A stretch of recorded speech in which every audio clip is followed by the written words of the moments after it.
Vijana fire, kina mama hai. Sasa Mheshimiwa Rais, karibu Kisii. Jana, leo, kesho kutwa uko hapa Kisii, hapa Nyakoe, na nataka nikwambie Mheshimiwa Rais, hapa kando na mbunge wa hapa, hata seneta wa hapa anatoka hapa karibu. Ukimpea nafasi kwa TV ataongea kama malaika.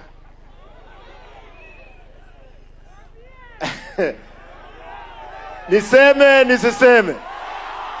Niseme nisiseme? Hao wangwana walikuja hapa wakatusi sisi, na wauliza, badala ya matusi, wewe seneta wangu, tulisimama na wewe, hata shilingi 5 kwa matanga si utumange peke yake.